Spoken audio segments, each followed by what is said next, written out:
Hello my all respected viewers, मैं आपका गौतम। आज मैं एक नई वीडियो के साथ प्रेजेंट हूँ और आज का ये स्टोरी आप सबके लिए बहुत अधिक महत्वपूर्ण है। So now let's start this video. और यह स्टोरी स्टार्ट होता है, एक बार एक गांव में एक व्यक्ति रहता था जिसके कारण वह व्यक्ति पूरी तरह से नेगेटिविटी में था। मीन्स कभी भी वो ना खुश रहता था, ना दूसरों को कभी खुशी देखना चाहता था। हर समय दूसरों की शिकायत करता था, क्रिटिसाइज करता था, जिसके कारण पूरा गांव वाले उनसे पक चुका था और गांव वाले कोई भी व्यक्ति उनके साथ बैठना नहीं चाहता था, जिसके कारण वह अकेला रहता था। और जब वह व्यक्ति 80 साल का हुआ ना, तो वह बहुत ज्यादा खुश था।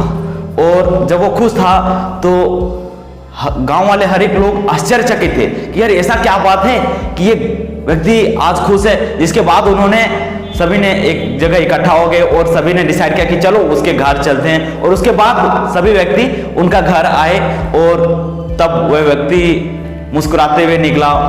बूढ़ा हो चुका था, वो मुस्कुराते हुए निकला। उनके पास किसी भी प्रकार का कोई शिकायत नहीं था, वह पूरी तरह से खुश चेहरे में निकला। हर कोई आश्चर्यचकित था कि ऐसा क्या बात है। और जिसके कारण जब हर किसी ने पूछा कि ऐसा क्या हुआ है तुम्हारे जिंदगी में, जो 80 साल से पहले हमेशा क्रिटिसाइज करता था, हमेशा दूसरे की निंदा करता था, लेकिन ऐसा क्या हो गया है कि 80 साल के बाद तुम खुश हो। तो जो व्यक्ति उस बूढ़े व्यक्ति ने जो बताया, उन सभी से हम सभी लोग बहुत अधिक मोटिवेशन ले सकते हैं, उनसे बहुत कुछ सीख सकते हैं। वह व्यक्ति ने कहा कि 80 साल से पहले मैंने खुशी का पीछा किया। हर समय मैं सोच रहा था कि मुझे खुशी मिल जाएगी, मुझे खुशी मिल जाएगी, लेकिन मुझे कभी खुशी नहीं मिला। जिसके कारण मैंने खुद डिसाइड किया कि अब मैं खुशी को छोड़ करके मैं जिंदगी का आनंद लूंगा। मेरे लाइफ में जैसा कुछ भी होगा मैं उसे स्वीकार करूंगा। सुख दुख it's a part of life, मेरी जिंदगी का हिस्सा है और उसमें मैं अपना सर्वश्रेष्ठ दूंगा, मैं जिंदगी का आनंद लूंगा। और इसी प्रकार से भगवत गीता में भगवान श्री कृष्ण अर्जुन से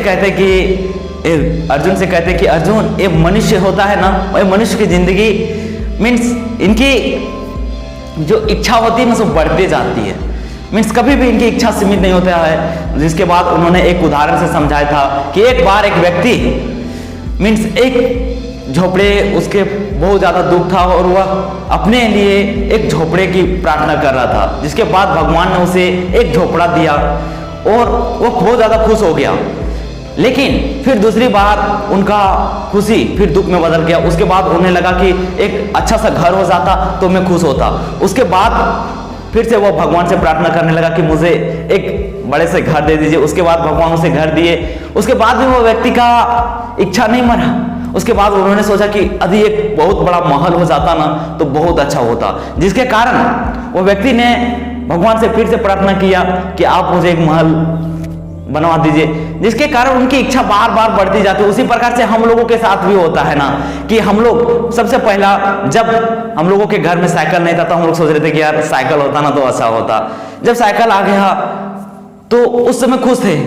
फिर आगे जाकर के फिर इच्छा करने लगा कि घर में यदि बाइक होता तो फिर जब घर में बाइक हुआ तो थोड़ा दिन खुशी के बाद फिर से दुखी। और उसके बाद फिर से चाह कि यदि मेरे घर में 4 व्हीलर होता, कार होता तो मैं खुश होता। मीन्स क्या पता है अब 4 व्हीलर आ जाने के बाद भी वो व्यक्ति खुश होगा? नहीं। उसके बाद वो खुद से सोचेगा कि मेरे पास एक हेलीकॉप्टर होता। मीन्स ये मनुष्यों की जिंदगी जो है ना, सो हमेशा बढ़ते रहता है, इच्छा इनकी बढ़ती रहती है।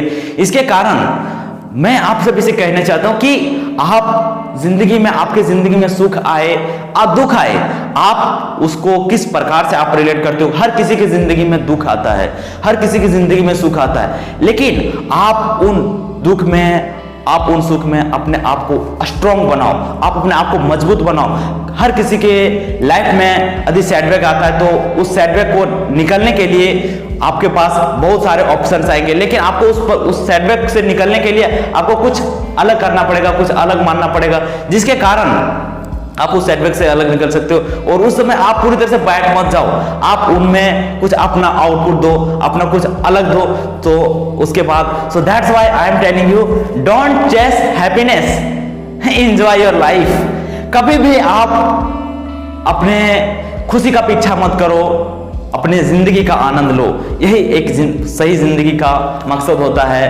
और मैं उन सभी लोगों का तहे दिल से धन्यवाद देना चाहता हूं जो आप सभी मेरी बातों को सुनते हैं, जो आप मेरी बातों को सुनने के लिए अपना इम्पोर्टेंट टाइम देते हैं, उसके लिए आप सभी का बहुत बहुत धन्यवाद। और प्लीज़ आप अपने गौतम को इसी प्रकार से सपोर्ट करते रहिए। और थैंक यू। और आप अपने गौतम चैनल को लाइक, सब्सक्राइब और शेयर जरूर कर लेना। Thank you so much.